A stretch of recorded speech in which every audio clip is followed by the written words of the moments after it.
तारीख पे तारीख, तारीख पे तारीख, लेकिन एक ऐसी तारीख है जो आती है और जाती है, लेकिन जब जब वो दिमाग में आती है अंधेरा छा जाता है। और इस वक्त हमारे साथ जोन 10 की एसीपी सुजाता पाटिल मैम है हमारे साथ, और हम 26/11 के बारे में उनसे बात करेंगे। तो मैम बहुत बहुत स्वागत है आपका। तो क्या कहना चाहेंगे आपकी?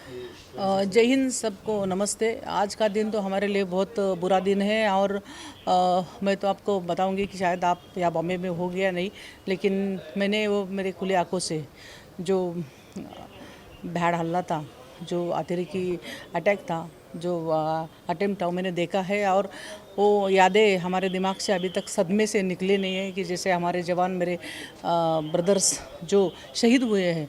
8:45 बजे का टाइम था और जो अटैक चालू हो गया और उसके बाद आम जनता के बहुत सारी पब्लिक भी उसमें से डेथ हुई है। मेरे जवान, मेरे भाई, ब्रदर्स, मेरे पुलिस ऑफिसर्स जो हमारे साथ, हम बहुत जनों के साथ में काम कर चुकी हूँ, तो एकदम जैसा सदमा जैसा पहुँच गया। और वो जो दिन था, वो रात इवनिंग थी, वो मेरे दिमाग से अभी तक निकली नहीं है। जैसे एकदम डिप्रेशन में मैं तो गई थी और अभी भी वो याद आता है, सुबह से दिल नहीं लग रहा है और ऐसा लगता है ना कि मेरे ब्रदर्स यहाँ नहीं है, लेकिन उन्होंने जो अपनी धरातल पे अपनी ज़िंदगी, अपनी जान दी है और लोगों के लिए, बॉम्बे की सुरक्षा के लिए, नागरिकों के लिए।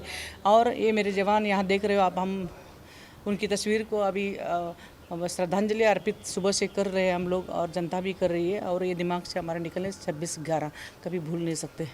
मैम 26/11 को 12 साल हो गए हैं, उसके बाद सुरक्षा को लेकर के कई सवाल उठाए गए थे, लेकिन आपको क्या लगता है कि अभी सुरक्षा व्यवस्था कितनी स्ट्रांग हो गई है? क्या कुछ प्लानिंग? बहुत है सुरक्षा व्यवस्था। अभी मीडिया भी है, जैसा सीसीटीवीज भी है, बहुत कुछ हुआ है कि जैसे मीडिया से और सीसीटीवी से हम लोगों ने बहुत प्रिकॉशन भी लिए। हर टाइम, हर दम हम लोग अभी पूरे आंखों में, मतलब जैसा ऑयल डाल के जैसा खड़ा रहते, एक एक नज़र में हम लोगों के यहाँ बहुत सारी अद्ययावत सुविधा भी हुई है। अद्ययावत मोबाइल वैन भी आई है, वेपन्स भी आए हुए हैं।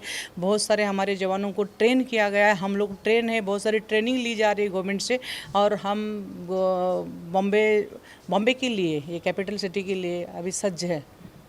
अच्छा, अब उस वक्त आप कहाँ थे और ये उस टाइम जब ये आप सुने थे, ये हादसा जब हुआ था, इंसिडेंट हुआ था, तो क्या रिएक्शन था? आपने क्या कुछ अपनी तरफ से जो ये अटैक हुआ इवनिंग पे, मैं डीएन नगर पुलिस स्टेशन में इंस्पेक्टर करके मेरी उधर डिप्लॉय थी और वहाँ जैसा मैंने सुना तो हम लोगों की बहुत भागम दौड़ी हो गई। हमको समझ में नहीं आ रहा था कि किसी से कम्युनिकेशन नहीं हो रहा था, सडन अटैक था, तो क्या हो रहा है, कैसे हो रहा है। तो हम हमारे जवानों को सुरक्षित रखने के लिए रख रहे थे। लोगों के जो मतलब स्प्रेड हो रही थी न्यूज़, रूमर्स, तो उनको थम करना बहुत इंपॉर्टेंट था कि लोग भी बहुत मतलब डरे हुए थे, तो उनको जाके कांटेक्ट कर रहे थे। हमारे पब्लिक, हमारे जवानों को हम मतलब कॉन्शियस, मतलब थोड़ा सा ड्यूटी पे ये कर रहे थे कि जैसा अवेयर कर रहे थे कि कुछ ना हो जाए। कि ऐसा लग रहा था कि कभी भी हमारे पॉलिटिशियन पे भी, कौन से भी पॉलिटिशियन पे भी अटैक हो सकता है, कि उसके बारे में बहुत सारी जिम्मेदारी। रात भर हम लोग सोए नहीं थे, सुबह तक तो हमारे ये जो भाई सब ब्रदर्स शहीद हुए हैं, उनके पास, मतलब उनके अंतिम यात्रा के लिए भी जाना पड़ा, तो बहुत दुख हुआ था कि क्या हो रहा है, कैसा समझ में नहीं आ रहा था। अच्छा, आखिरी सवाल कि ये कैमरा आपके सामने है और अगर आपको कुछ बोलना हो, जितने भी लोग हैं जो देख रहे हैं, भारत की जनता है, कि उनको कुछ मैसेज देना, और जो और भी लोग हैं जो आंख गड़ाए बैठे रहते हैं, मतलब हिंदुस्तान पे जब देखो, उनके लिए कुछ मैसेज देना चाहेंगे? मैं हिंदुस्तान जनता के लिए इतना ही बोलूँगी कि जस्ट आप अपने अंदर जो बैठा हुआ पुलिस है, ये करना है, सामने लाना है। और एक पुलिस के ऊपर जिम्मेदारी मत छोड़िए, आप खुद भी पुलिस हो और खुद पुलिस को मदद करना सीखिए। जैसा कि अपनी नज़र जहाँ तक जाते हैं वहाँ तक आप सर्वेलेंस करो, वहाँ तक आप विजिल करो कि जैसे कोई आपके अननोन पर्सन कोई आता है, अननोन कोई चीज़ होती है, कोई उसमें ब्लास्ट भी हो सकता है, बॉम्ब भी हो सकता है, तो आप हमको कोऑपरेट करना है। आप, हाँ, एक दूसरे की सुरक्षा करेंगे तो देश की सुरक्षा हमारे हाथ में है। और पुलिस को हमेशा आप हेल्प कीजिए और पुलिस आपके लिए हमेशा तैयार है।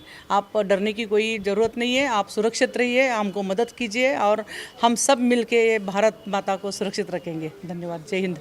इसी के साथ मैं भी जय हिंद कहूँगा, और कैमरामैन रोशन के साथ आकिब खान, देसी भारत।